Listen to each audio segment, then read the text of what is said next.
বিশিষ্ট সাংবাদিক শফিক রেহমানের গ্রেফতারি পরোয়ানা প্রত্যাহার করেছে আদালত।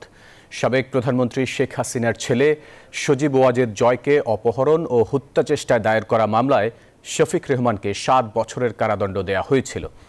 ঢাকার অতিরিক্ত চিফ মেট্রোপলিটন ম্যাজিস্ট্রেট মাহবুবুল হকের আদালত গ্রেফতারি পরোয়ানা প্রত্যাহারের আদেশ প্রদান করেন। সাবেক প্রধানমন্ত্রী শেখ হাসিনার ছেলে সজীব ওয়াজেদ জয়কে অপহরণ ও হত্যা চেষ্টা মামলায় গ্রেপ্তারি পরোয়ানা প্রত্যাহার চাইতে সকাল 10টায় ঢাকা মেট্রোপলিটন আদালতে আত্মসমর্পণ করেন সিনিয়র সাংবাদিক শফিক রেহমান। পরে শুনানি শেষে শফিক রেহমানের গ্রেপ্তারি পরোয়ানা প্রত্যাহার করেন চিফ মেট্রোপলিটন ম্যাজিস্ট্রেট মাহবুবুল হকের আদালত।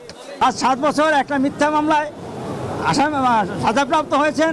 এরকম বাংলাদেশে প্রায় 10,000-এর মতো কাছাকাছি সারা দেশে সাজা দেওয়া হয়েছে এবং একটানা সকাল থেকে রাত 10:30 পর্যন্ত সাক্ষী নেওয়া হয়েছে।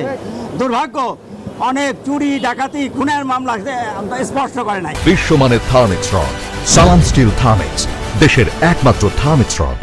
ওনার বিরুদ্ধে যে গ্রেফতারি পরোয়ানা ছিল, সাজা পরোয়ানা যায়নি, সেটা প্রত্যাহার হবে। শফিক রেহমানের অভিযোগ, আওয়ামী লীগ সরকারের সঙ্গে বিভিন্ন বিষয়ে ভিন্ন মত থাকায় এ ধরনের হয়রানির মুখে পড়তে হয় তাকে। বিচার বিভাগের আমূল সংস্কার প্রয়োজন এবং তারাই বিচার বিভাগকে সংস্কার করতে পারবেন যারা আমার মতো মাহমুদুর রহমানের মতন জেলে গিয়েছেন এবং কিছু সময় কাটিয়েছেন। তাহলেই বুঝতে পারবেন ওখানে বিচার বিভাগের কী অবস্থা। গেল সরকারের আমলে বিচার বিভাগের বিভিন্ন সিদ্ধান্তের বিষয়েও সমালোচনা জানান সিনিয়র এই সাংবাদিক।